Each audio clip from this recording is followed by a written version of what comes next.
है। और वो अब जो साउथ इंडिया के जो अलवार्स है, जो वैष्णव है श्री संप्रदाय के, हम सब जानते हैं कि श्री संप्रदाय एक वैलिड संप्रदाय माना जाता है। उसमें जो वैष्णव है अलवार्स, उनके बारे में माता जी ने पढ़ाई की है, और उनके वो अपनी जो पढ़ाई है, जो उनके बारे में वो जानते हैं, वो दुनिया के साथ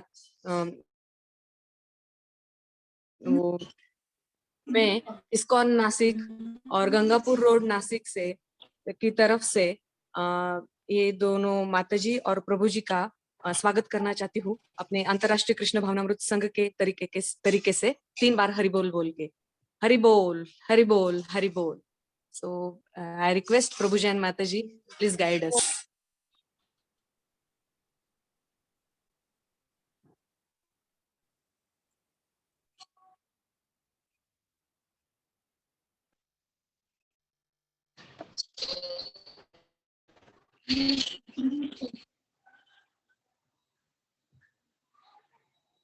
Are we audible?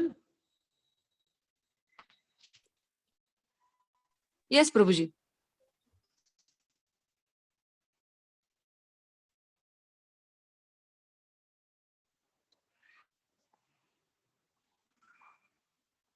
Audible? Yes, Prabhuji, yes, we can hear you. Yes.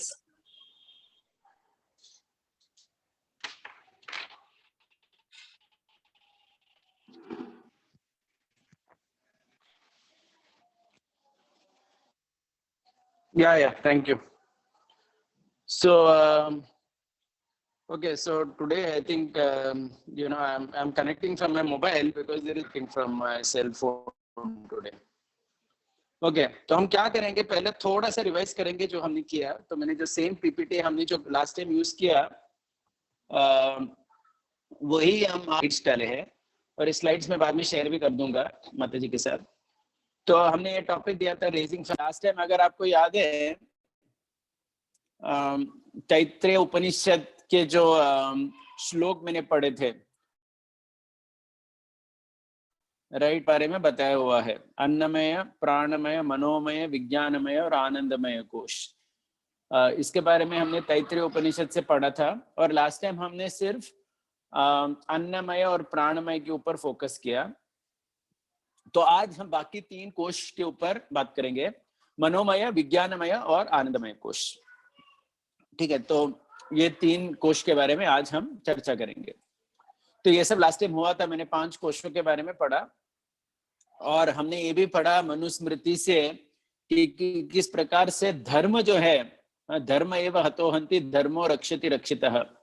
हम जब धर्म की रक्षा करते हैं तो धर्म हमारा रक्षा करता है, और अगर हम धर्म की रक्षा नहीं करेंगे तो वही धर्म हमारा विनाश कर देता है। तो ये भी हमने लास्ट टाइम पढ़ा था, और ये 2 चीज पे हमने फोकस किया था। अन्नमय कोश, अन्नमय कोश में हमने बताया था कि किस प्रकार से अन्न मतलब सिर्फ खाने वाला आइटम नहीं है, जो भी सब इंद्रिय को, वो बेसिकली अन्नमय कोश का डेवलपमेंट उससे होता है। और हमने कहा था कि ये अन्नमय कोश का डेवलपमेंट 5 साल के नीचे तक काफी प्रबल है, उसका जो इम्पैक्ट। तो इसलिए जो छोटे बच्चे हैं उनके साथ हमको ये इंश्योर करना है कि वो सही प्रकार की चीजें देखते हैं, सूंघते हैं। इसलिए ना जो छोटे छोटे बच्चे रहते हैं उनको सब इंद्रियां एक्सप्लोर करना बहुत अच्छा लगता है। तो हमने ये भी बताया था कि बच्चों को हमको छूने देना चाहिए, मिट्टी छूने देना चाहिए, और ऐसा नहीं होना चाहिए कि वो फ्लैट में बैठे जहाँ सब कुछ हाई लेवल पे है और कुछ भी छू नहीं सकते। करेक्ट। और कलरफुल स्टोरी टेलिंग, इसके बारे में बताया था। तो अभी 2 दिन पहले छत्रपति शिवाजी महाराज का जयंती मनाया गया था लोगों ने। तो जिस प्रकार से जीजाबाई ने बचपन में उनको कहानियां बताई थी, रामायण और महाभारत, स्टोरी टेलिंग के बारे में भी हमने चर्चा की थी। और मात्र हस्ते न भोजनम, ये सब हमने अन्नमय कोश। फिर प्राणमय कोश मतलब प्राण यानी जो फिजिकल एक्टिविटी है। तो प्राण जो है इसका डेवलपमेंट बहुत इंपॉर्टेंट है, क्योंकि अगर प्राण अच्छी तरह से डेवलप होगा, व्यक्ति को शक्ति मिलती है अंदर से। तो एक्चुअली प्राण सिर्फ फिजिक के लिए नहीं है, इवन हमारे जो मन, पर्सनालिटी के लिए है। जब चैलेंजिंग सिचुएशंस आते हैं, आप जिसको प्राण शक्ति है वो होल्ड ऑन कर पाता है, जिसकी प्राण शक्ति कम है वो आत्महत्या के बारे में सोचता है। एक्टिविटी उस एज में बहुत इंपॉर्टेंट है, 6 से 10 और आगे भी, लेकिन उस एज से शुरू होता है एक्चुअली। तो हमने ये बताया था कि स्किल्स भी इंपॉर्टेंट है बच्चों के लिए, मतलब कुकिंग, स्विमिंग, राइट, ये सब काम करने चाहिए बच्चों को, राइट, आटा बनाना, ये सब आना चाहिए उनको। और हमने जो मातृभाषा और प्राणमय, इसका भी कनेक्शन हमने देखा था, क्योंकि भाषा का संबंध है प्राण के साथ, करेक्ट। जैसे व्यक्ति बहुत ज्यादा बोलता है तो उसको एक्चुअली वायु दोष होता है आयुर्वेद के हिसाब से, तो उसके घुटने में दर्द होती है। बाद में हम देखते हैं बहुत बार, अगर घुटने में दर्द है और आयुर्वेदिक डॉक्टर के पास जाएंगे तो बोलते हैं कि आपको थोड़ा कम बोलना चाहिए, क्योंकि बोलने का संयम, ये भी बच्चों को आना चाहिए। और हमारे जो मातृभाषा है उसमें बच्चों को हमको सिखाना चाहिए, ना कि सिर्फ इंग्लिश आए बच्चों को। इंग्लिश तो आना ही चाहिए, लेकिन वो एक पर्टिकुलर पर्सपेक्टिव से। तो ये सब हमने बात किया था प्राणमय कोश।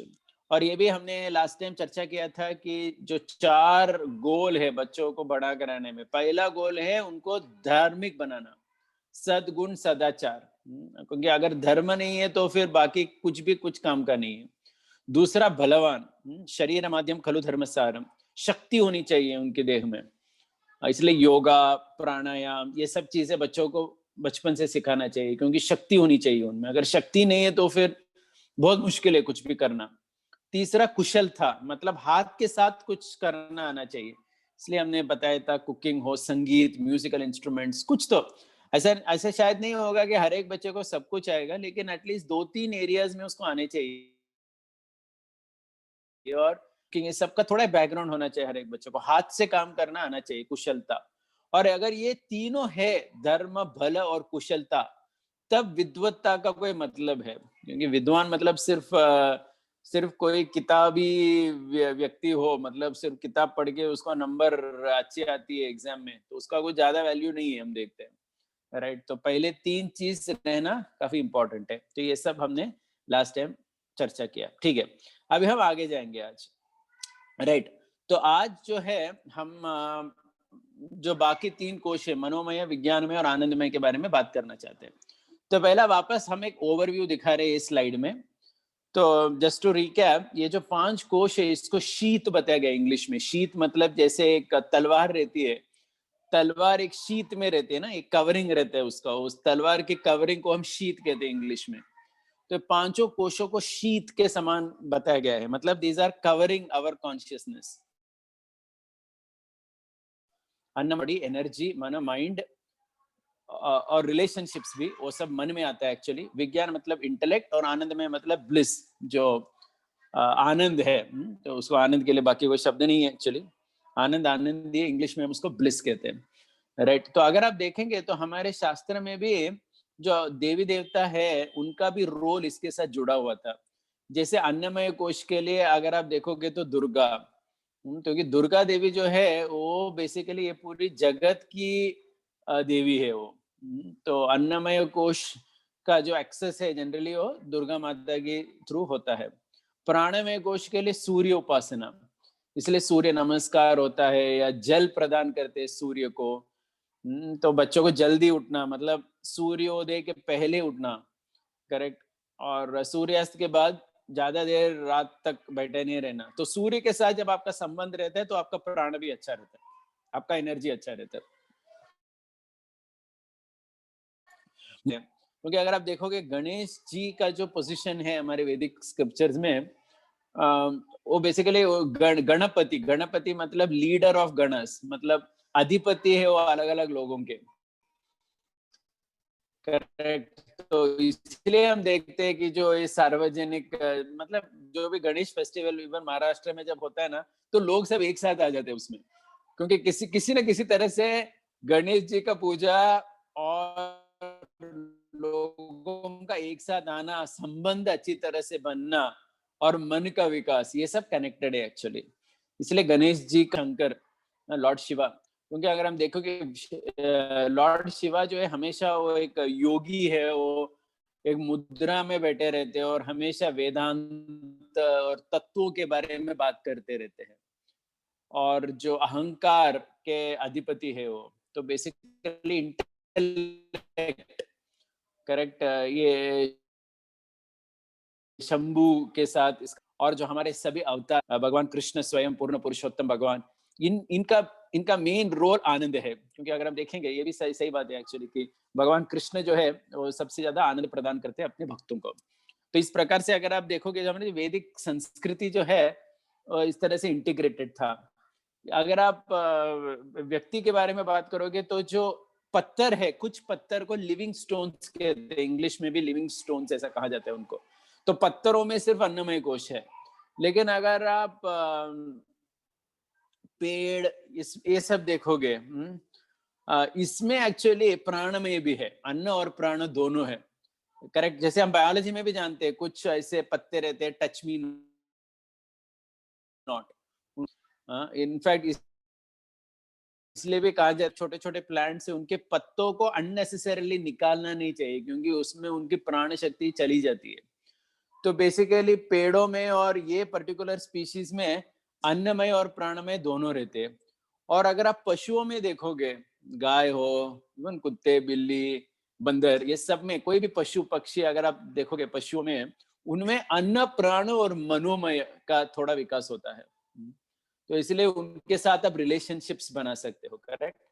पशुओं के साथ हम रिलेशनशिप्स बनाते हैं, घर में आपकी गाय है या किसी का घोड़ा है या इवन कुत्तों के साथ लोग रिलेशन बनाते, इसके बारे में हम बात करेंगे, इनका रोल क्या है एक्चुअली। तो ये जो प्राणियां हैं, इनका ये मनोमय कोश तक ही इनका विकास हो सकता है, इनका विज्ञानमय कोश खुलता नहीं है कभी। लेकिन सिर्फ मनुष्य ऐसी जीव है जिसका विज्ञानमय कोश और आनंदमय कोश खुल सकता है, करेक्ट। मतलब जो पशु जीवी है मनोमय कोश में उनका, इसको देखोगे मनुष्य में विज्ञानमय कोश और आनंदमय कोश का डेवलपमेंट हो सकता है, करेक्ट। तो हम आगे जाएंगे।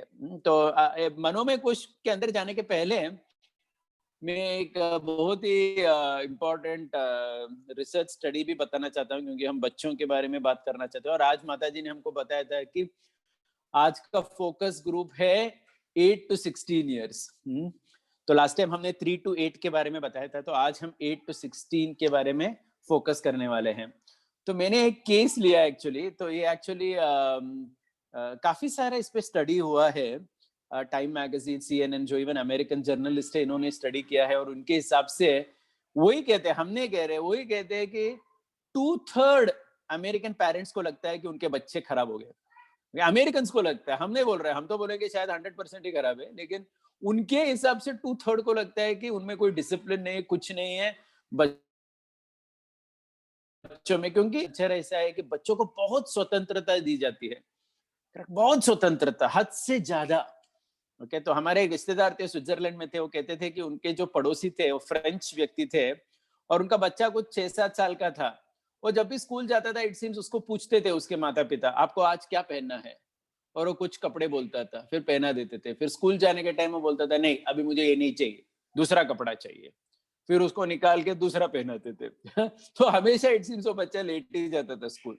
क्योंकि और ये जो अमेरिकन यूरोपियन सिविलाइजेशन में बहुत है कि बच्चों को डांटना नहीं चाहिए, मारना तो चाहिए नहीं, और ये सही बात भी है कि मारने में थोड़ा नियम, मतलब काफी संयम होना चाहिए, उसमें ज्यादा मारपीट अच्छा नहीं है बच्चों के साथ। लेकिन इसका एक अति you know they went to one extreme actually, American and European civilisation today, और उनके पेरेंट्स के हिसाब से 2/3 उनके बच्चे खराब हो गए, वो कहते हैं। क्यों? तो बेसिकली इस पे काफी रिसर्च बताने के लिए। ये कुछ सालों की बात है, एक एंथ्रोपोलॉजिस्ट थी, उसका नाम था कैरोलिना। तो उसने क्या किया कि मैट्सीगेंका बोल के एक ट्राइब है, तो एक ट्राइब है मैट्सीगेंका, एक 12,000 लोग है अमेज़न में। अमेज़न बेसिकली जो साउथ अमेरिका के जंगलों में ये ट्राइब रहते हैं। तो मैट्सीगेंका बेसिकली ये लोग, इनकी जो ट्राइब है ये वन में ही रहते हैं लोग, ट्राइबल है ना, तो वनवासी है ये। तो इट सीम्स ये कैरोलिना एक रिसर्चर ग्रुप के साथ गई थी वहां देखने के लिए। तो वहां गए तो इट सीम्स एक लड़की थी वो ट्राइब में, उसका नाम था यानीरा, लड़की का नाम, 6 साल की लड़की थी। और ये लड़की जो थी ये बड़ों के साथ बोट में आती थी, और इट सीम्स ये लड़की हालांकि 6-7 साल के थे, इट्स बहुत रिस्पॉन्सिबल थी वो, बिना बताए वो अलग अलग काम करती थी। वो बोट में पहली बार ये जो अमेरिकन लोगों को लेके वो लोग घूम रहे थे, उनके ट्राइब, वो बोट में साफ सफाई करती थी, खाना परोसती थी वो, और बहुत ही अच्छा बिहेवियर। तो ये जो एंथ्रोपोलॉजिस्ट थे, ये जो रिसर्चर थे लॉस एंजलिस के, जब उन्होंने ये लड़की को देखा, उनको आश्चर्य हुआ, अरे 6-7 साल की लड़की है, इतनी अच्छी तरह से सब काम कर रही है यहाँ पर, और कोई उसको बताता भी नहीं कि आप अभी खाना परोसो, कुछ नहीं, वो खुद ही सब कर लेती है एकदम रेस्पॉन्सिबली। लेकिन फिर वो कहते हैं कि ये जो रिसर्चर लोग हैं वो लॉस एंजलिस गए, लॉस एंजलिस में भी उन्होंने स्टडी किया। तो वहां उन्होंने देखा कि जो पेरेंट्स थे, बच्चे थे, एक तो एक ही बच्चा होता था घर में मैक्सिमम, और बहुत ही अनरूली थे वो बच्चे। मतलब उन्होंने स्टडी किया एक्चुअली, ये लोग क्या करते थे कि घर में जाके रहते थे पेरेंट्स के साथ। वो कहते हैं, वो एक्चुअली उन्होंने ये सब रिटर्न में किया है कि एक 8 साल का लड़का था, वो वीडियो गेम खेल रहा था, और उसके पिताजी ने उसको कहा कि आप जाके नहाओ अभी, लेकिन नहाया नहीं। 4 बार उसके पिताजी ने कहा उस 8 साल के लड़के को, आपको नहाना चाहिए, लेकिन वो नहाने के लिए तैयार ही नहीं था। फाइनली वो पिताजी वो लड़के को लेके बाथरूम में डाल दिया उन्होंने, लेकिन कुछ महीने बाद, वो कुछ समय बाद, वो लड़का वीडियो गेम खेल रहा था। तो इस प्रकार से अलग अलग इनके एक्सपीरियंस हुए, और उन्होंने बहुत बड़े बड़े रिसर्च पेपर प्रेजेंट किए इसके ऊपर। कहने का ये मतलब है कि हमको actually we have to be very careful, especially जो अर्बन सिविलाइजेशन है ना, इसमें बहुत सारा पैम्परिंग होता है बच्चों का कभी कभी। और हम सिर्फ ये अमेरिकन लोग को दोषी नहीं दे सकते, हम लोग भी अर्बन लाइफ में रहते हैं, और हमको इंश्योर करना चाहिए कि बच्चे हमारे इतने पैम्पर्ड नहीं है। मतलब उनको समय पे चीजें करना, घर घर के कामों में मदद करना, which is suppose to be very natural for them. वो अतिथि जैसा नहीं बैठ सकते बच्चे घर में। तो ये सब चीजें 8 साल से बहुत इंपॉर्टेंट है। और ये जो रिसर्च स्टडी है कहता है कि इवन जो ट्राइबल लोगों में जो कल्चर है बच्चों को बड़ा करने में, वो लॉस एंजलिस के बच्चों में भी नहीं है वो। तो ये एक बहुत इंपॉर्टेंट बात है। इधर से हम आज शुरू करेंगे। तो आज का जो पहला थीम हम डिस्कस करेंगे वो है मनोमय कोश। तो I will give it to Rasundari.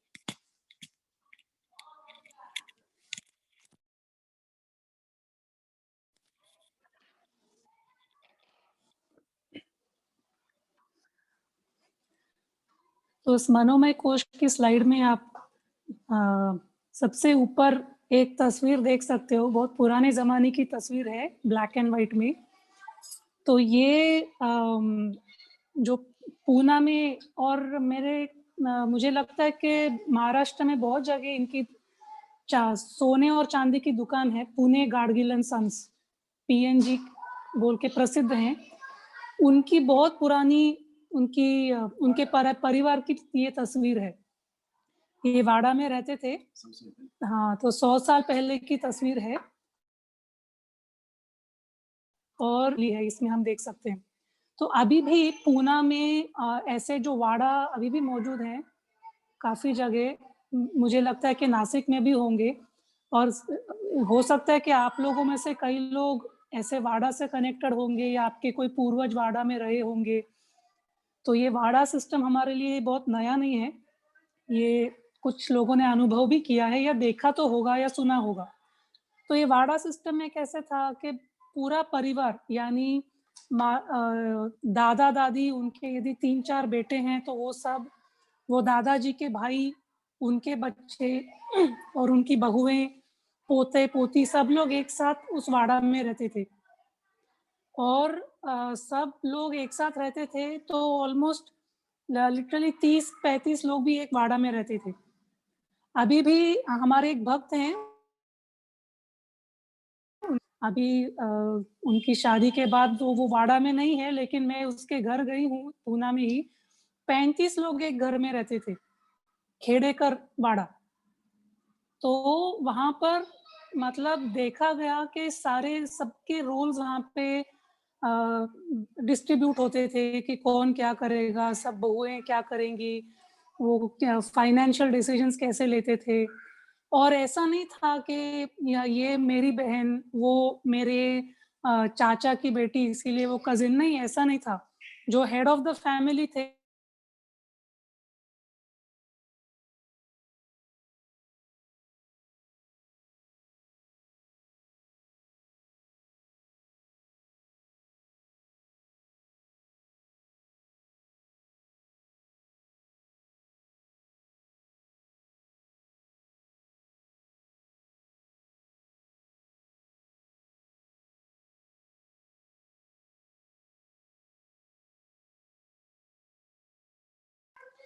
तो ये वाडा सिस्टम का ये मैंने खुद ये अनुभव किया नहीं है पर देखा है, और पूना में मैंने ऐसे कई फैमिलीज़ जो फ्रेंड्स हैं उनका मैंने ऐसे देखा हुआ है बचपन से ही वाडा में कैसे पले-बड़े।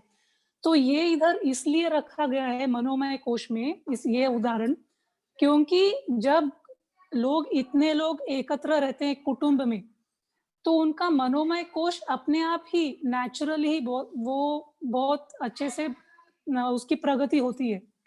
कैसे होती है? क्योंकि एक व्यक्ति को ऐसा कहते हैं कि एक बच्चे को बड़ा करने के लिए पूरे गाँव की ज़रूरत है। It takes a village to raise a child. का सिर्फ एक माता-पिता रहेंगे और एक बच्चा है तो काफ़ी नहीं है, वो बच्चों को बहुत लोगों के साथ डील करना आना चाहिए। तो जब बहुत अलग-अलग तरह के रिलेटिव्स के साथ रहता है बच्चा, तो वो सबके साथ डील करना समझता है कि अच्छा दादाजी बहुत स्ट्रिक्ट हैं या दादी थोड़ी सॉफ्ट है, फिर ये चाचा उनका ऐसा नियम है। ऐसे अलग-अलग लोगों के साथ वो बच्चे डील करना समझते हैं। और ये भी होता है कि उनको बहुत लोगों से प्यार मिलता है और बहुत लोगों से और अलग प्यार भी मिलता है और शिष्टाचार भी मिलता है। यानी हो सकता है कि कभी कोई चाचा या दादाजी उनको डाँट दे, तो वो भी उनके माता-पिता उस समय बीच में नहीं आते कि अरे तुम क्यों मेरे बच्चे को डाँट रहे हो? नहीं, उनको भी हक होता है। तो बच्चों को जब इस ऐसे माहौल में बड़े होते हैं, तो उनको सबका प्यार भी मिलता है, उनका मनोमय कोश इस तरह से डेवलप होता है क्योंकि वो समझो एक आध बार पिताजी ने डाँट दिया, तो वो दादी के पास चले जाएँगे, अच्छी मिल जाती है। तो और फिर दूसरे कज़िन्स तो होते ही हैं, जो उनके साथ खेलने के लिए या शेयर करने के लिए आपस में। तो ऐसे होता है फैमिली कल्चर। और नीचे आप देखोगे, एक आदमी अपना माथा पकड़ के बैठा है, वो कह रहा है कि अच्छा, फाइनली समवन हू अंडरस्टैंड्स, और वो सामने जो नीले कपड़े में बैठी है, वो कौन है? साइकियाट्रिस्ट है। तो आजकल वेस्टर्न कंट्रीज़ में ये है कि व्यक्ति के पास कोई भी नहीं है। फैमिली में फैमिली ही नहीं होता वहाँ पर, परिवार ही नहीं होता, तो परिवार के लोग ही नहीं होते। तो ऐसा व्यक्ति, लेकिन उसको उसका मन है, उसको बहुत सी चीज़ें बोलनी है, किसी के सामने जाके कुछ मन की बात कहनी है, तो कौन है? तो ऐसा व्यक्ति वहाँ पर तो वहाँ पर बहुत लोगों के पास ऐसे काउंसलर्स होते हैं। तो काउंसलर यानी जिसके पास ये जाके अपनी मन की बात बोल सकता है, और वो काउंसलर को पैसा देता है, इसीलिए काउंसलर घंटों तक बैठ के सुनती है या सुनता है इसकी बातों को, और फिर उसको बहुत हल्का महसूस होता है। तो ऐसे वहाँ पर होता है, क्योंकि परिवार बिल्कुल नहीं है, परिवार टूट गए हैं। लेकिन भारत में जब आप देखोगे, ये जो ऊपर की तस्वीर है, ऐसे कुटुंब में अलग-अलग छोटे-मोटे छुट-पुट प्रॉब्लम्स होते होंगे, जैसे किसी के साथ कुछ लड़ाई हो गई, या देवरानी के साथ कुछ हो गया, या सास ने किसी बहू को डाँट दिया, ऐसे तो होता है परिवार में। लेकिन तब भी सब लोग एक साथ रहते हैं और एक-दूसरे के साथ एडजस्ट करके रहना सीखते हैं।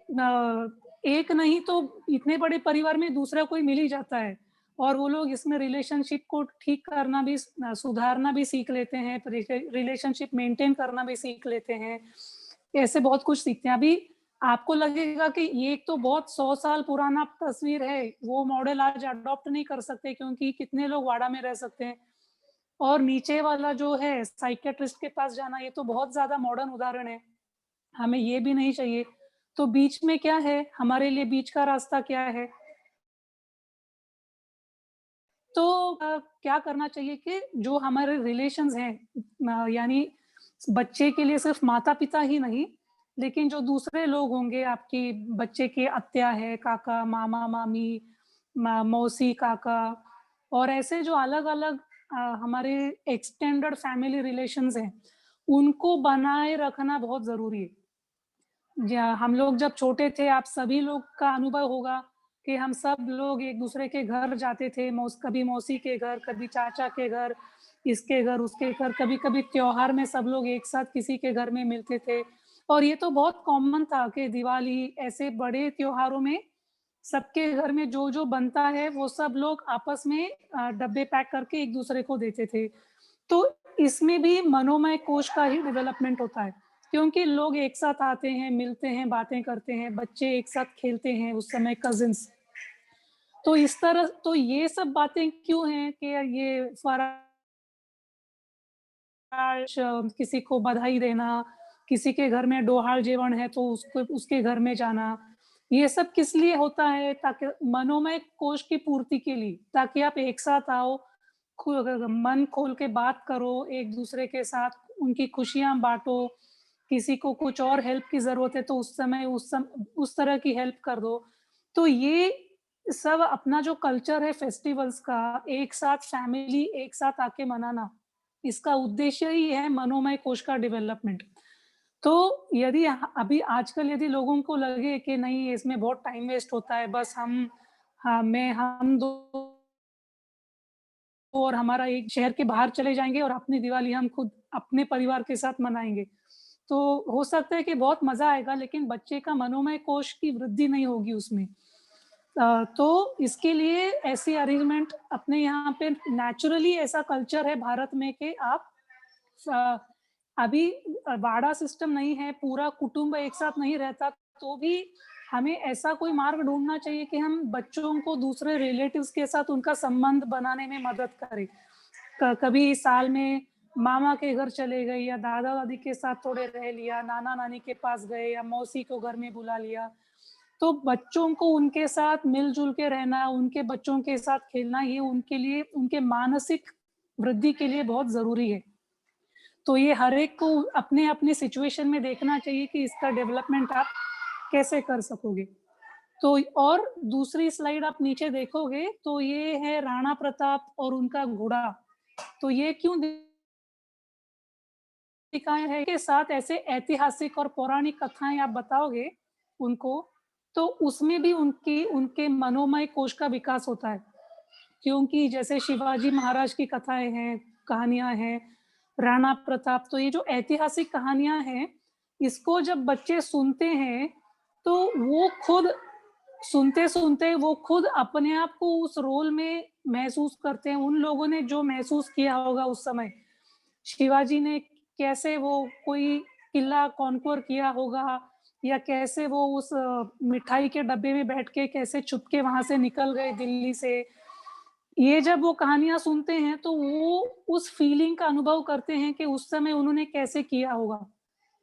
कभी-कभी डर का फीलिंग आता है, कभी-कभी कोई बहुत एंग्ज़ायटी होती है कि अब क्या होगा?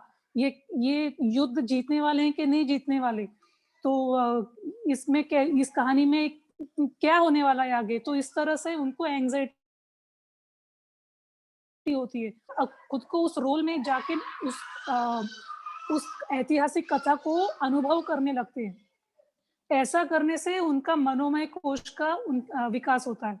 तो यहाँ पर भी देखा जाए तो ये जो राणा प्रताप है, उनका घोड़ा है, इससे ये जो घोड़े की तस्वीर यहाँ पर रखी है क्योंकि ये जो घोड़ा था बहुत ख़ास था चेतक।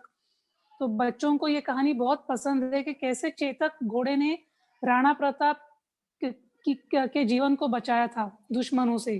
तो वो बहुत बुरी तरह से ज़ख्मी हो गया था घोड़ा, लेकिन तब भी वो बहुत किलोमीटर तक दौड़ा, दौड़ के उनकी उनकी रक्षा की और फिर एक बीच में बहुत बड़ी नदी थी।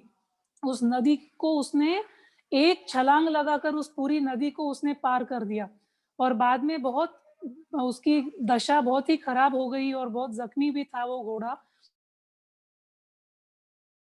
प्रताप की इस तरह से रक्षा की। तो ऐसी कहानियाँ जब बच्चे सुनते हैं, तो वो उस अनुभव के जर्नी से निकलते हैं और उनका इस तरह से मनोमय कोश का विकास होता है।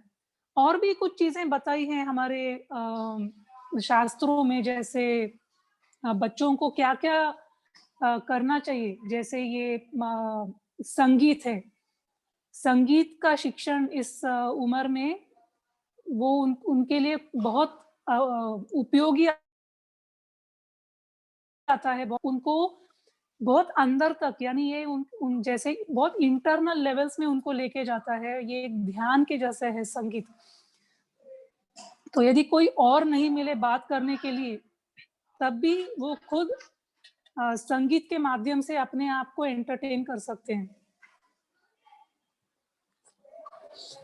इंस्ट्रूमेंट बजा सकते हैं, कोई गाना गा सकते हैं, कोई राग गा सकते हैं। ऐसा करने से उनका मन बहुत शांत हो जाता है। बच्चों का ही क्यों, किसी का भी, लेकिन बचपन से ही यदि संगीत सीखेंगे तो कोई बड़ा होके तो हम लोगों को भी कीर्तन में क्यों आनंद आता है, क्योंकि संगीत में वो शक्ति है कि हम बाकी सब चीज़ों को भूलकर प्रेज़ेंट टेंस में जो अभी का जो वर्तमान काल में है, उस वर्तमान काल में पूरी तरह से हम फ़ोकस करते हैं। और जब हम वर्तमान काल में रहते हैं, तब हमें ना तो भूतकाल की चिंता होती है, ना भविष्य काल की चिंता होती है। और संगीत में यह शक्ति है कि हमें पूरी तरह से वर्तमान काल में रखे। संगीत ही नहीं, ऐसी हर एक कला, कोई भी कला आप ले लो, जब हम उस कला में पूरा अंदर तक फ़ोकस करके करते हैं, तो वो कला हमें पूरी तरह से वर्तमान काल में रखती है। और वर्तमान काल में रहने के कारण हम सब चिंता से मुक्त हो जाते हैं। फिर वो आर्ट वर्क हो, रंगोली बनाना हो, और भारत में तो बहुत ही मशहूर है, बहुत सारी लेडीज़ ये बुनाई का काम करते हैं, एम्ब्रॉयडरी का काम करते हैं, और लड़के भी करते हैं। क्यों इसका रिलेशन बताया हुआ है कि जब कोई बुनाई करता है या बुनाई यानी क्रोशे, निटिंग, स्वेटर बनाना या एम्ब्रॉयडरी काम, स्टिचिंग काम, और ये बच्चा बहुत छोटी उम्र से सीख सकते हैं, ऐसा नहीं कि बहुत बड़े होने चाहिए। बहुत छोटी उम्र से लड़का और लड़की ये काम सीख सकते हैं, और ऐसे काम करने में पूरी तरह से व्यक्ति स्ट्रेस फ्री हो जाते हैं। स्ट्रेस फ्री क्यों हो जाते हैं? हमें स्ट्रेस कब होता है? जब हमें किसी तरह की चिंता हो रही है तब। जब चिंता ही नहीं होती तो हमें स्ट्रेस से हम मुक्त हो जाते हैं। तो जब हम ऐसे काम करते हैं जिसमें पूरे फ़ोकस की ज़रूरत है, जैसे निटिंग है, क्रोशे है, एम्ब्रॉयडरी वर्क है, या कोई बहुत इंट्रिकेट रंगोली, ड्राइंग की कला हो, या संगीत हो, या ऐसी कोई भी आप कला ले लो, ये काम करते समय हमारा हमारा पूरा फ़ोकस उसमें रहता है, और पूरी तरह से वर्तमान काल में रहने के कारण हम पूरे स्ट्रेस फ्री उतने समय के लिए हो जाता है। थोड़ी देर के लिए करने के बाद भी हम बहुत फ्रेश महसूस करते हैं, क्योंकि उतनी देर हम स्ट्रेस फ्री हो गए थे। तो उसके बाद मन पूरा शांत हो जाता है और फ्रेश हो जाता है। तो इसीलिए बच्चों को बचपन से ही ये ऐसी कलाओं की रुचि उनको देनी चाहिए, उनमें ये रुचि पैदा करनी चाहिए। और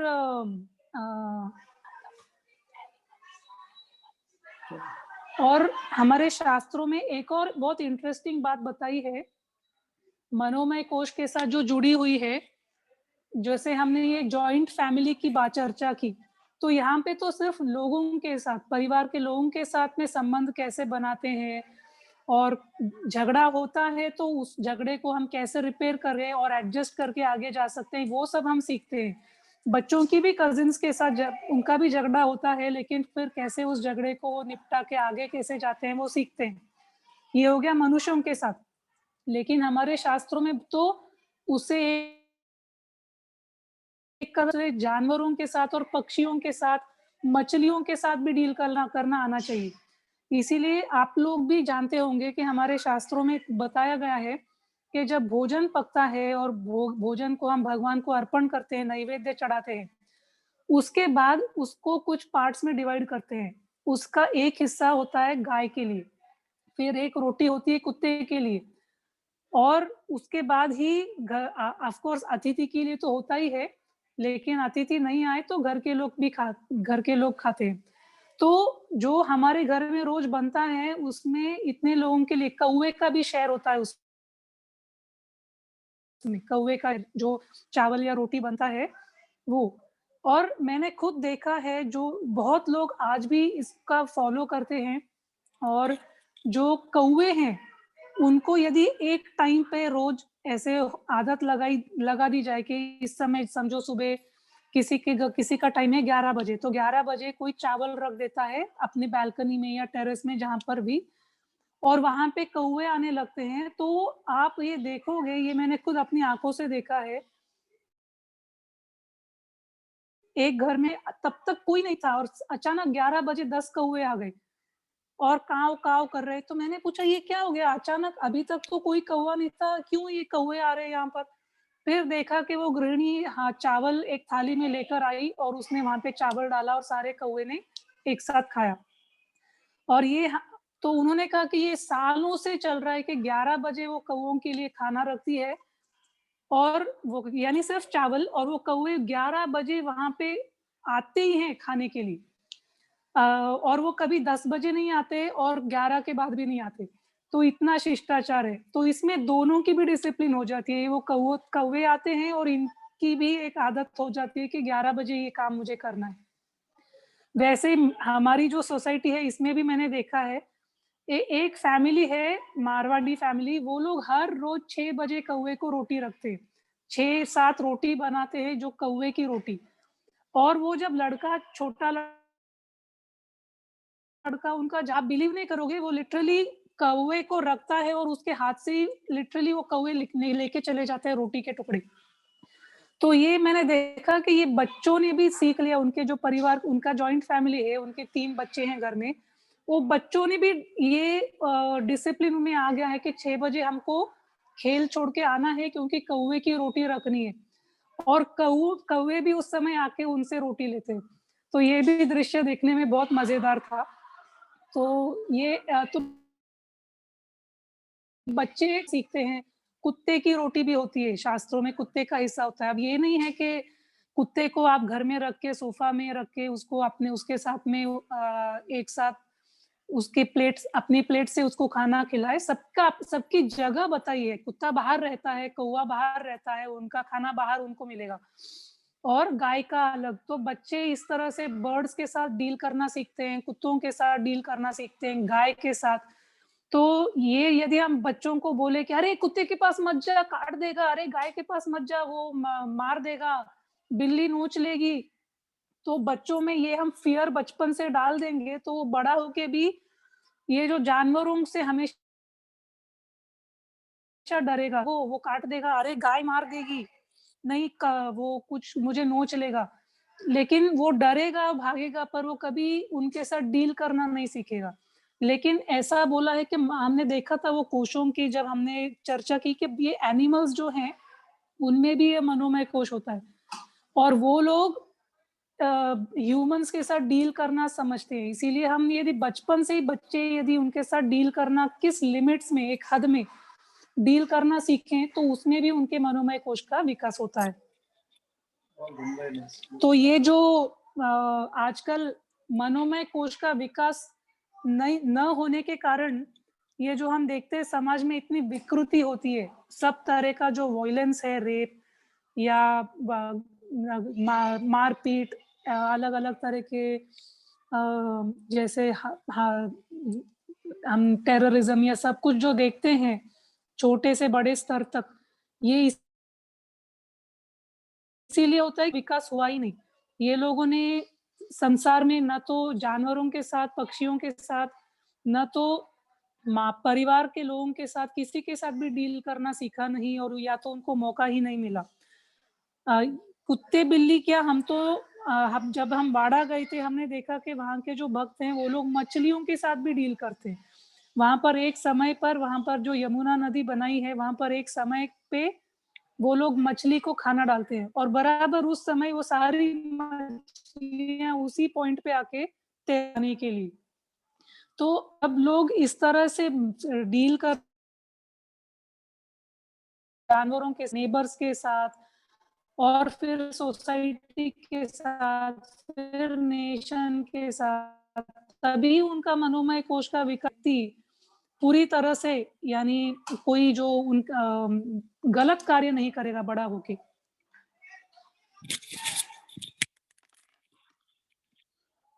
हरे कृष्णा। तो इन्होंने मनोमय कोश के बारे में काफी डिटेल में बताया, और ये विकृति के बारे में यही बताना चाहता हूँ कि मैंने एक बार जब ये स्टीव जॉब्स है जो एप्पल का फाउंडर, जब उसका देहांत हुआ तो न्यूज में आया था कि उसने अपने बच्चों को आईपैड दिया ही नहीं, इट सीम्स, बचपन में। और ये जो बिल गेट्स, ये सब लोग, तो ये लोग कह रहे थे कि हम 15 साल तक हमारे बच्चों को ये सब टेक्नोलॉजी देते ही नहीं। हम उनको ऐसे स्कूल में डालते हैं जहाँ ये कंप्यूटर गेम्स ये सब कुछ है ही नहीं सब। तो मैं मुझे ये लगा कि इतने बड़े बड़े टेक्नोलॉजी जाइंट है, लोग बिलियनियर है, लेकिन इनके बच्चों का अच्छी तरह से देखभाल करते हैं। और जो साधारण व्यक्ति हो बेवकूफ जैसा बचपन में ही अपने बच्चों को मोबाइल फोन दे देता है, खाना खाते टाइम पिक्चर देखते देखते खाता रहता है वो। और इस तरह से एक्चुअली उसकी जो कोश की वृत्ति अच्छी से नहीं होती, क्योंकि ये बताया गया है कि बच्चों को स्पेशली स्क्रीन से जितना दूर रख सकते उतना अच्छा है। उनको कहानी सुनना चाहिए, देखना नहीं चाहिए। इवन अगर आप रामायण महाभारत है तो उनको सुनाओ रामायण और महाभारत, उनको दिखाओ मत। क्योंकि दिखाने से क्या होता है कि जनरली एक लिमिट आ जाते हैं कैरेक्टर्स के स्क्रीन पे, लेकिन जब वो सुनेंगे तो उनका मन एक्चुअली एक्सपांड होता है, क्योंकि वो अलग अलग दिशा में सोच सकते हैं, राइट। तो इसीलिए ये मनोमय कोश का 11 to 15, और इसका विकास हम ये एज में करेंगे ना, तो बाद में जो व्यक्ति रहेगा वो मानसिक स्तर पे बहुत ही साउंड और स्टेबल रहेगा। लेकिन अगर ये एज में मानसिक हमने अच्छे से ये सब फैसिलिटी नहीं दिया, तो बाद में व्यक्ति मानसिक स्तर से बहुत ही वीक रहेगा। और हम देखते हैं कि बहुत समस्या आती है बाद में। मानसिक रोग जो है आज की दुनिया में बहुत बड़ा प्रॉब्लम है। बड़े बड़े लोग, बाइपोलर डिसऑर्डर, कितने बड़े बड़े नाम है एक्चुअली ये मानसिक रोग। बचपन में अगर हम अच्छी तरह से इसका फाउंडेशन करेंगे तो ये कोई समस्या ही नहीं आएगी एक्चुअली बच्चों को बड़े होने के बाद। तो इसलिए इसका बहुत ही इंपॉर्टेंस है। जो अगला कोश है जिसके बारे में हम बताना चाहते हैं वो है विज्ञानमय कोश। ठीक है, विज्ञान यानी इंटेलेक्ट, डेवलपमेंट ऑफ डिस्क्रिमिनेशन। तो चाणक्य बताते हैं कि एक बार आपके बच्चे को विवेक, डिस्क्रिमिनेशन आ गया, वो आपका मित्र है, आप उसको संयम नहीं कर सकते। इसलिए बताया जाता है कि 16 साल में लड़का जो है पिता का मित्र बन जाता है, क्योंकि अभी उसको आप कंट्रोल नहीं कर सकते, अभी आप उसके साथ सिर्फ डिस्कशन कर सकते हो, ओके, क्योंकि डिस्क्रिमिनेशन आ गया। तो डिस्क्रिमिनेशन, ये जो विज्ञानमय कोश है, इसका भी डेवलपमेंट एक्चुअली बहुत इंपॉर्टेंट है। इसके डेवलपमेंट के लिए पहली चीज है कि इसके डेवलपमेंट के लिए शास्त्र अध्ययन। तो ये जनरली 15 साल के बाद अगर आप देखोगे ना, बच्चा जो है वो फिलॉसफी समझ सकता है, थोड़ा अपना गीता का फिलॉसफी, उपनिषदों का फिलॉसफी, मतलब जो फिलॉसफी मतलब सिद्धांत, इसके बारे में आप चर्चा कर सकते हो बड़े लड़कों के साथ, बड़े लड़का लड़की दोनों 15 साल के बाद। क्योंकि ये लोग को 15 ही नहीं, एक्चुअली मैं तो कहूंगा कि इतना जो एज हमने जो बताया गया यहाँ पर ना, it is not so strict. हमने देखा है कि 13 साल से एक्चुअली आप बात कर सकते हो फिलॉसफी के बारे में, समझ में आ जाएगा। लेकिन जैसे जैसे बड़ा होगा थोड़ा और समझ में आएगा उसको। तो कुछ लेक्चर सुनना फिलॉसफी के, ये सब हमारे घर में एक मतलब सिंपल एग्जांपल हम लोग कर सकते हैं। बच्चों को ये एज में पढ़ाई बहुत रहती है, इसलिए हम लोग क्या कर सकते हैं ना, जो 13 साल के बाद जब भी हम प्रसाद के लिए बैठते हैं, लंच या डिनर प्रसाद फैमिली, तो थोड़ा एक 15 मिनट का लेक्चर लगा सकते हैं। कुछ सीरीज हम सेलेक्ट कर सकते हैं जो बच्चों को भी अच्छा लगे, हमको भी अच्छा लगे। और इस तरह से हमेशा प्रसाद के टाइम थोड़ा लेक्चर हम प्ले कर सकते हैं। तो इससे कुछ फिलॉसफी वो सुनेंगे, तो फिर फिलॉसफी का डिस्कशन होता है रूटीन लाइफ में। इम्पोर्टेंट है उनके विज्ञान में कोश के लिए। इसलिए हमारे जो शास्त्र में ना, अगर आप देखोगे, देखो वैदिक नॉलेज देखोगे, न्याय शास्त्र, ये सब ना पहले बच्चे ये सब ही सीखते थे एक्चुअली न्याय। आजकल अनफॉर्चुनेटली ये जो वैदिक साइंसेस है इसके बारे में हम सिखाते नहीं हमारे बच्चों को। लेकिन अगर आप चैतन्य महाप्रभु के बारे में पढ़ोगे तो न्याय के बहुत बड़े विद्वान थे, और किस एज पे थे वो, 14-15 साल में उन्होंने न्याय का मास्टरी किया था। तो इस प्रकार से ना थोड़ा संस्कृत का नॉलेज, ये सब चीजें विज्ञान में कोश के डेवलपमेंट में बहुत ही यूजफुल होगा। जो नचिकेत का स्टोरी है, केनोपनिषद, तो इस तरह से हमारे उपनिषद के स्टोरीज, और हमारे पास एक भंडार है। मतलब वैदिक संस्कृति में इतना बड़ा ओशन है, समुंदर जैसे हमारे स्क्रिप्चर्स है। तो और आजकल ऑनलाइन के कारण काफी सारे अच्छे लोगों के लेक्चर भी अवेलेबल है ऑनलाइन, तो आपके मनपसंद स्पीकर आप चुन सकते हो, और थोड़ा ये सब फिलॉसफी उनको ये एज में सिखाना चाहिए। और बहुत स्पेशली इसलिए भी इम्पोर्टेंट है क्योंकि ये एज में ना बच्चे गलत क्या कर सकते हैं कि जो लड़का लड़की स्पेशली, मतलब लड़के लड़कियों के साथ कैसे डील करना है या लड़कियां लड़कों के साथ कैसे डील करना, मतलब वो एक लिमिट रखना बहुत इंपॉर्टेंट है।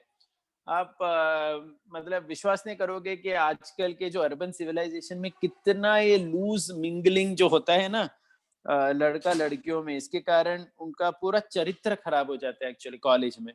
और ये भक्तों के बच्चों के साथ भी होता है। हम ये नहीं अज्यूम कर सकते कि हम भक्त हैं तो हमारे बच्चे संत जैसे रहेंगे, नहीं।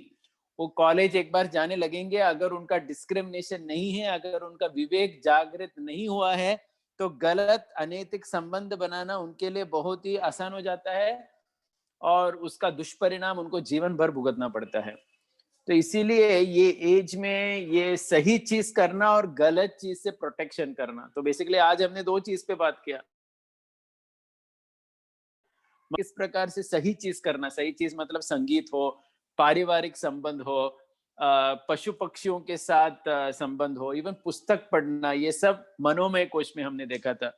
विज्ञान कोश में हम देख रहे हैं कि वापस पुस्तक पढ़ना, स्पेशली जैसे राधानाथ महाराज का जो जर्नी होम है, बहुत ही सुंदर पुस्तक है। बच्चों को आप मतलब ये 11, 12, 13 साल से जो लड़का लड़की है उनको हर एक जन को पढ़ना चाहिए ऐसे किताबें। और सिर्फ जर्नी होम नहीं, काफी सारे ऐसे किताब रह सकते हैं, आप ढूंढ सकते हैं। तुकाराम महाराज के बारे में होगा या इवन हिस्टोरिकल होगा। अभी मैंने भारत का इधर पिक्चर डाला है क्योंकि इवन बच्चों को ना एज में हिस्ट्री ज्योग्राफी अच्छी तरह से पढ़ना चाहिए, क्योंकि हिस्ट्री के साथ कल्चर का कनेक्शन है।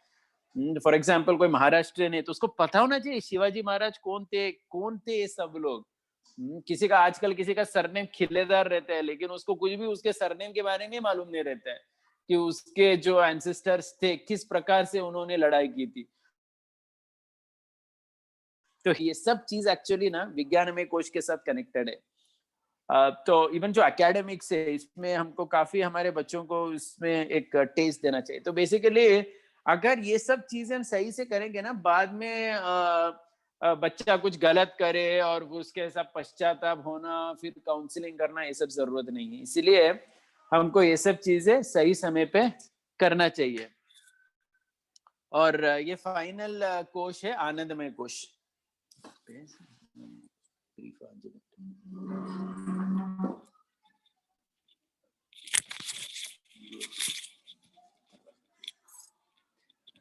हाँ, तो यहाँ पर आनंदमय कोश में वैसे तो ये उम्र के हर उम्र में इसका अनुभव कर सकते हैं कि, लेकिन सबसे ज्यादा इसका अनुभव 21 साल के बाद ही हो सकता है, यदि इसके पहले के सारे कोशों का हुआ हो तो। यदि पहले के सारे कोश यदि गड़बड़ हो तो फिर आनंदमय कोश का अनुभव कैसे हो सकता है ना। तो उसके ऊपर ही ये आधारित है। तो यदि पारिवारिक सुख नहीं है तो आनंद कहाँ से आएगा। तो इसीलिए सारे कोशों का विकास अच्छे से यदि हो तो व्यक्ति आनंदमय कोश का भी अनुभव कर सकता है। इसीलिए आप देखोगे कि भक्ति भी कौन अच्छे से कर सकता है, जिसके घर में बहुत कलह है और बहुत प्रॉब्लम्स हैं, तो ऐसे व्यक्ति के लिए एक आनंद से भक्ति करना बहुत कठिन होता है। लेकिन यदि पारिवारिक जीवन जिसका सरल है, यानी ये बात नहीं हो रही यहाँ पे कष्टों की बात नहीं हो रही है, रिलेशनशिप्स की बात हो रही है। जैसे प्रॉब्लम्स तो हर एक को आते हैं, भक्तों को भी आते हैं, सभी को प्रॉब्लम्स होते हैं, लेकिन जो रिलेशनशिप के प्रॉब्लम्स हैं वो यदि ठीक हो, घर में फैमिली लाइफ अच्छा हो, तभी भक्ति भी अच्छे से हो। समय कोश is based on the other कोशस डेवलपमेंट। तो और यहाँ पे देख सकते हैं कि बच्चे जैसे उनको कीर्तन, नृत्य, इसमें बहुत आनंद आता है और उसमें वो हमेशा उसमें हाँ भाग लेते हैं। फैंसी ड्रेस कंपटीशन है या गोप और गोपी के जैसे सज के आना है, ऐसे जो कार्यक्रम में वो बहुत सा आनंद का अनुभव करते हैं। और फिर ये जो डीटी वर्शिप आप दूसरे पिक्चर में देख सकते हो, विग्रह की पूजा करना, क्योंकि इसमें बच्चे बड़े सभी का सारे जो इंद्रियां हैं, सारी इंद्रियों का काम इसमें होता है। हम हाथों से कुछ कर सकते हैं, फिर आंखों से देख सकते हैं, कान से कुछ चलता है, मुंह से कोई स्तोत्र बोल सकते हैं, और ऐसे और बच्चों को के पास करने के लिए बहुत होता है। जैसे डीटी वर्शिप में वो पूजिकली बहुत कुछ कर पाते हैं, और यदि उनको डीटीज के साथ लगाव हो गया बचपन से ही, तो वो हमेशा वो डीटीज के लिए हमेशा ऐसे केयर करते हैं, और बड़े होके भी, और कहीं बाहर भी गए तो उनकी नजर रहती कि अरे ये अपनी डीटी के लिए अच्छा होगा, ये खरीद लो, ऐसा उनको भी एक संबंध लगता है। तो इस तरह से हमने देखा है और अनुभव भी किया है कि बच्चों का भी ध्यान रहता है कि ये अपने डीटी के लिए अच्छा होगा, ऑल्टर के लिए अच्छा होगा, ये वो उस फेस्टिवल के लिए हम ऐसा करेंगे। तो हमने देखा है महाराष्ट्र में भी, जैसे गणेश चतुर्थी होती है तो बच्चे ही उनके घर में डेकोरेशन करते हैं, वो गणपति का जो डेकोरेशन वगैरह होता है, क्योंकि वो लोग भी उसमें भी हमने देखा किसी के भी घर जाएं गौरी गणपति में, तो वो माता पिता बहुत गौरव से कहते हैं कि सब कुछ बच्चों ने ही किया है, क्योंकि बच्चों को उसमें बहुत अच्छा लगता है, उनके हाथ पैर सब कुछ इन्वॉल्व हो जाता है उसमें, सारी इंद्रियों की इन्वॉल्वमेंट होती है और आनंद आता है। ये श्लोक सीखना, मंत्र पाठ करना, ये भी बचपन में सीखना बहुत बच्चों के लिए बहुत सुलभ हो जाता है, क्योंकि उस एज में जितना सिखाओ उतना बच्चे पूरा बाय हार्ट कर सकते हैं। हमारी एज में बाय हार्ट करना बहुत हमें परिश्रम करना पड़ता है, लेकिन छोटी उम्र में उनको बाय हार्ट करने के लिए परिश्रम करना ही नहीं पड़ता। लिटरली वो लोग 2-3 बार आप कुछ बोल रहे हो और उन्होंने उसको सुन भी लिया तो उनको बाय हार्ट हो जाता है, वो हेल्पलेसली बाय हार्ट हो जाता है उनको। यानी वो खुद एंडेवर नहीं करें तो भी उनको बाय हार्ट हो जाता है। तो ऐसा है कि क्योंकि मेरा भी जो बोलता है कि आप ना कोई चीज़ बहुत ज़ोर से मत बोलो, वो मुझे बाय हार्ट हो जाती है। तो तो वो खुद कुछ एंडेवर नहीं करता, लेकिन कोई और बोल रहा है तो उसको बाय हार्ट हो जाती है। वैसे ही वो जो उसका बड़ा भाई कुछ ज़ोर से बाय हार्ट कर रहा है उसकी एकेडमिक चीज़ या कोई दूसरी चीज़, तो ये छोटे को बाय हार्ट पहले हो जाता है। तो ये हमने देखा है। तो उनको इस उम्र में जितना ज़्यादा आप ये बाय हार्ट कराओ अच्छी चीज़ें, श्लोक महाभारत के या अपने भगवद गीता के वगैरह, तो उतना उनके लिए अच्छा है। ये एक इन्वेस्टमेंट है उनके लिए। ये अभी भी काम में आएगा और बाद में भी। और प्रसाद तो है ही, आपने यहाँ पे आप देख सकते हो, प्रसाद लेने में तो छोटे-बड़े सभी को बहुत आनंद आता है, तो इसमें भी आनंदमय कोश का अनुभव होता है। और फिर तीर्थ स्थलों को जाना, जब हम यात्राओं में जाते हैं, तो बच्चों को दूसरी जगह भी ले जाना ही चाहिए। सीनिक प्लेसेस या कोई साइंटिफिक म्यूज़ियम है या पार्क है, पार्क्स, लेकिन साथ-साथ उनको यदि हम ऐसे जो तीर्थ यात्राएँ हैं, यहाँ पर ले जाएँ और भारत के जो बहुत सारे मशहूर तीर्थ स्थल हैं, जगन्नाथपुरी है, दक्षिण देश में है, फिर वृंदावन वगैरह ऐसी जगह हम ले जाएँ, तो उनको वो बहुत ज़्यादा उसका अच्छा अनुभव उनको मिलता है, क्योंकि बड़े होने के बाद तो दूसरी रिस्पॉन्सिबिलिटीज़ बहुत ज़्यादा होती है, शरीर में भी उतनी शक्ति नहीं होती चलने की और सब देखने की, लेकिन बचपन में वो लोग बहुत ज़्यादा उसका अच्छा आनंद का अनुभव वो लोग कर पाते हैं, और उनको, और इसमें भी आप यदि देखोगे तो जो हमारे प्राचीन मंदिर हैं भारत के, उसमें भी ऐतिहासिक चीज़ों के साथ जुड़े हुए हैं। तो वहाँ पे गए तो ऐतिहासिक चीज़ें आ ही जाती है। जैसे आप देखोगे कहीं जाओगे तो वहाँ पर देखो यहाँ पर वो तुरुष्कों ने अटैक किया था, इसीलिए इतने जो राधा गोविंद जी का मंदिर है वृंदावन में, तो वो क्यों टूट गए, तो उन लोगों ने अटैक किया था मुगलों ने। फिर वैसे फिर रूपा गोस्वामी हैं, उनकी भक्ति भी आ जाती है, और कैसे लोगों ने उसको सनातन धर्म को प्रोटेक्ट किया था, वो भी बात आ जाती है। तो उन लोगों ने उस समय उसकी रक्षा की, इसीलिए आज हम यहाँ पर इन राधा गोविंद के दर्शन कर सकते हैं। तो पूरा ऑल राउंड एक अनुभव बच्चों को वहाँ पर मिल जाता है। और ऐसे अलग-अलग जगह आप दक्षिण में जाओगे तो वहाँ के जो तीर्थ स्थल हैं, तो बहुत सुंदर-सुंदर आर्किटेक्चर आप देख सकते हो, और फिर ग्रंथ लिपि ये सब देख सकते हो।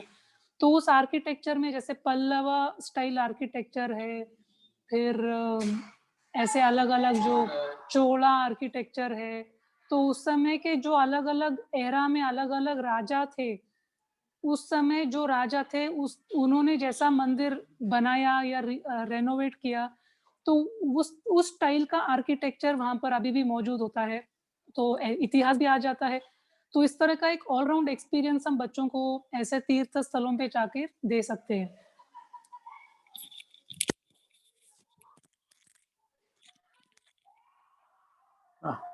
हरे कृष्ण। तो बेसिकली इसके साथ हम कंक्लूड करेंगे हमारा जो 2 सेशन था। लास्ट टाइम भी हमने 1 घंटा लिया, आज भी 1 घंटा लिया।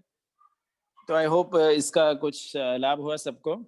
ये जो 5 कोशों के बारे में बहुत ही साइंटिफिक वे में हमारे शास्त्र बताते हैं कि किस प्रकार से एक ऑल बॉडी माइंड इंटेलेक्ट के लिए बचपन से हमको इसका केयर लेना चाहिए। और ये बेसिकली काफी नेचुरल है। ये जो इम्पोर्टेंट चीजें हमारे ध्यान में रहनी चाहिए और हमको इम्प्लीमेंट करना चाहिए। बेसिकली कंसेप्ट बहुत सिंपल है, बट हम एप्लीकेशन में मार खाते हैं। तो बेसिकली एप्लीकेशन में हमको थोड़ा कॉन्शियसली, और स्पेशली बच्चों को बड़ा अच्छी तरह से करने में हस्बैंड वाइफ एक टीम रोल है एक्चुअली। और घर में एक अच्छा एनवायरनमेंट भी होना चाहिए, वो सबसे इम्पोर्टेंट है। मतलब अगर हस्बैंड वाइफ हमें झगड़ा कर रहे हैं, मतलब थोड़ा तो होता रहता है वाद विवाद, लेकिन बहुत मेजर कॉन्फ्लिक्ट अगर हस्बैंड वाइफ के बीच में है, तो बेसिकली ये सबसे खराब चीज है बच्चों का डेवलपमेंट के लिए। तो घर में अच्छा वातावरण होना बहुत इंपॉर्टेंट है। एक सिक्योर वातावरण, हर एंगल से secure, emotionally secure, financially secure, physically secure, मतलब हेल्थी रहना पेरेंट्स को भी। तो ये सब चीजें आती है एक्चुअली, तभी बच्चे अच्छी तरह से एक उनका चाइल्डहुड एक्सपीरियंस कर सकते हैं और एक अच्छा कंट्रीब्यूटर बनता है दुनिया में। और इस तरह से हम इसका बेनिफिट होता है। ठीक है, तो कुछ है और फिर इस तरह को विराम देंगे। Any question?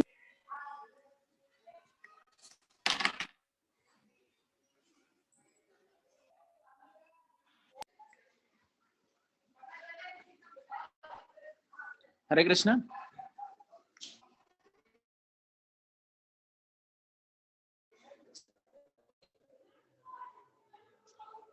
अगर कोई प्रश्न। हरे कृष्ण प्रभु जी, दंडवत प्रणाम। हरे कृष्ण प्रभु जी। प्रभु जी मुझे पूछना है, जैसे मेरा बेटा किसी का कोई प्रश्न है तो बताइए। यस प्रभु जी, हरि बोल।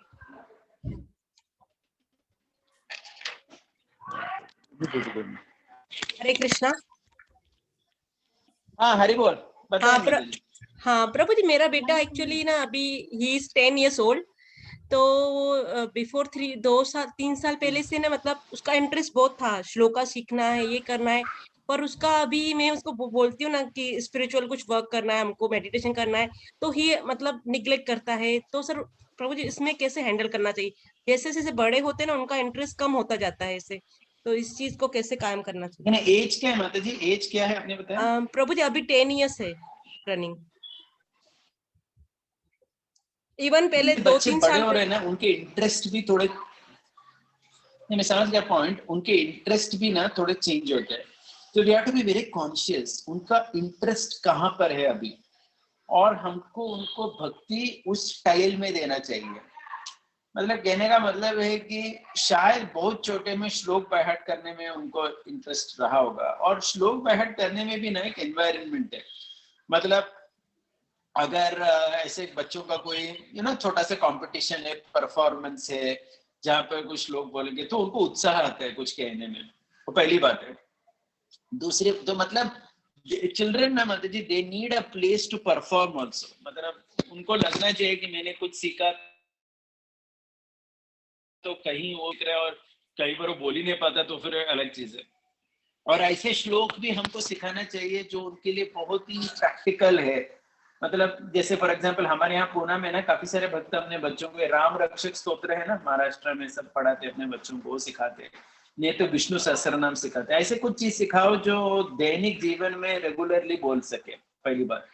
और दूसरी बात, अगर आपने देखा ना उनका इंटरेस्ट थोड़ा चेंज हो गया, तो उनके इंटरेस्ट के हिसाब से भी आप उनको भक्ति में एंगेज कर सकते हो। मतलब अगर बच्चा को हिस्ट्री अच्छा लगता है, फिलॉसफी अच्छा लगता है, या किसी को संगीत अच्छा लगेगा, तो कीर्तन शायद अच्छा लगेगा। जनरली आप देखोगे ना, बहुत सारे स्पेशली डिवोटी बच्चों को कीर्तन करना बहुत अच्छा लगता है, मृदंग बजाना, हारमोनियम बजाना।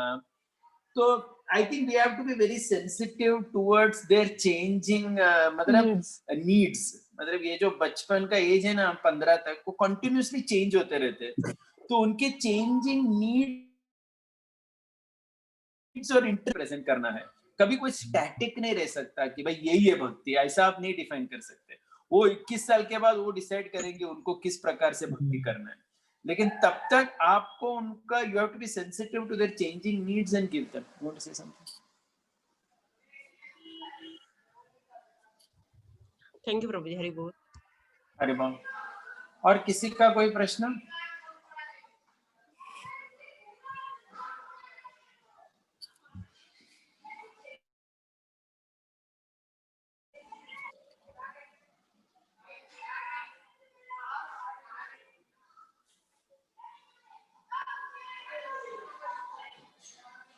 और बहुत बार ना बच्चों को थोड़ा you know sometimes they may like, अगर आपके फैमिली में ना, जो हमारे फैमिली कल्चर में जिस प्रकार से कुछ पूजा होता है, कुछ विधि होती है, वो भी हम बच्चों को एनकरेज करना चाहिए। जैसे फॉर एग्जांपल अगर किसी के कोई ब्राह्मण परिवार से है, तो उनके फैमिली में शायद संध्या करने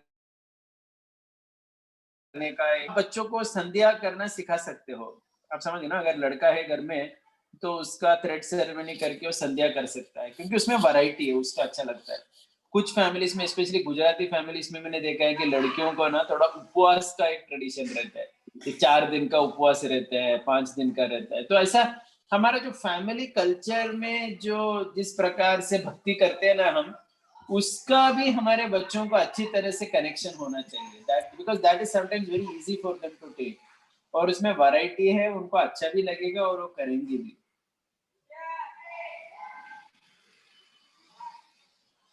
और कोई प्रश्न किसी का? Otherwise we will end the discussion.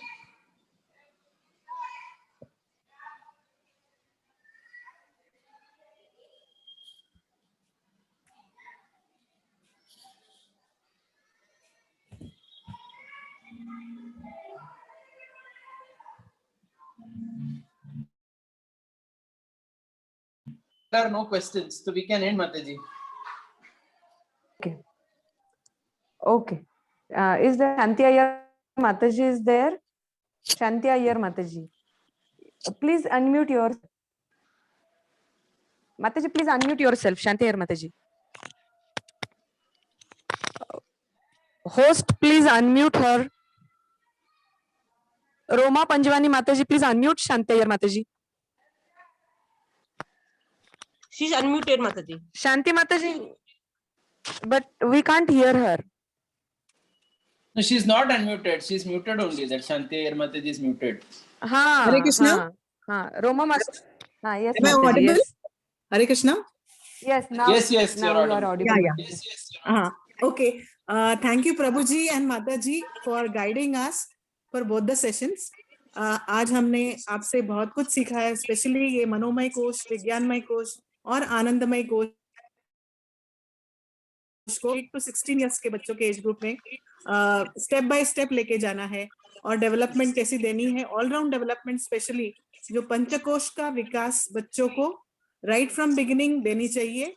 और ये बात बहुत बढ़िया बताया आपने कि मनोमय कोश का डेवलपमेंट बच्चों को स्पेशली अपने ज्वाइंट फैमिली या ज्वाइंट फैमिली जहाँ पे नहीं हो वहाँ पे एक्सटेंडेड फैमिली उनके मदद से, या स्टोरी टेलिंग बच्चों को बता के, या इम्पोर्टेंस ऑफ म्यूजिक, एक आधा म्यूजिक में उनको एंगेज करके,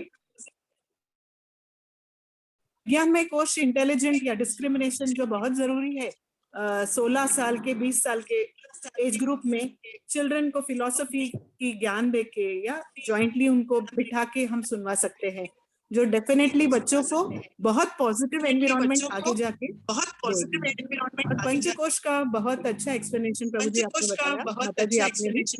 तो हमारे पूरे Gangapur road, ISKCON Gangapur road हमारे टीम पूरे की तरफ से गंगापुर रोड इस्कॉन मैं गंगापुर रोड आपकी टीम की बहुत तरफ से दिल से मैं शुक्रिया अदा बहुत करती हूँ कि आपने आपकी वैल्यूबल टाइम अदा करती हूँ कि निकाल के आपने आपकी हमको valuable time Nashik Gangapur road निकाल टीम के को बहुत हमको अच्छी तरह से गाइड किया है। नासिक गंगापुर रोड टीम को बहुत अच्छी तरह और से गाइड किया आई है। होप पेरेंट्स को भी बहुत ज्ञान मिला होगा या अपने बच्चों को कैसे गाइड करना है उसको भी थोड़ा सा ये कॉम्पिटिटिव एनवायरनमेंट में स्पेशली बच्चे लोग जब बाहर जाते हैं with a strong spiritual background, traditional background के साथ में फेस कर सकते हैं। के साथ में I hope you will be associated with us in the coming future also. Looking forward for your valuable. Hare Thank you.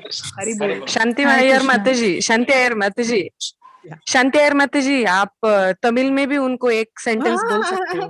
ரொம்ப ரொம்ப தேங்க்ஸ் ரெண்டு பேருக்கும் ரொம்ப ரொம்ப தேங்க்ஸ் நீங்க நன்றி நன்றி நீங்க நீங்க எல்லாரும் கேட்டது அடியோங்களோட பாக்கியம். ஓ தேங்க் யூ ரொம்ப ரொம்ப first time I am meeting you online but I will come and meet you personally also thank you madam Hari बोल। तो माता जी से मैं रिक्वेस्ट करना चाहती हूँ, राजसुंदरी माता जी से, कि वो अलवार के बारे में उन्होंने अपनी बायोडाटा में भी लिखा है कि अलवार के बारे में वो हमारे साथ शेयर कर सकती है क्या, तो हम और एक सेशन अलवार के बारे में हम रख सकते हैं। तो मेरी ये पर्सनल भी और गंगापुर रोड कांग्रेगेशन की तरफ से भी ये रिक्वेस्ट है। हरे कृष्णा। हम देखेंगे कैसे प्लान आउट होता है। यस यस, थैंक यू प्रभु जी। तो यस, तो हम अंतर्राष्ट्रीय कृष्ण भावनामृत के तरीके से माता जी और प्रभु जी को अपने हृदय से धन्यवाद देंगे 3 बार हरि बोल बोल के। जोर से अनम्यूट करके कर लो सब जन अपने आप को। हरि बोल हरि बोल हरि हरि बोल बोल हरि बोल हरि बोल। हरि बोल हरि बोल।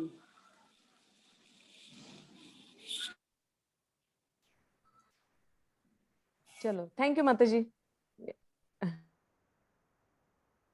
हरे कृष्णा। Thank you.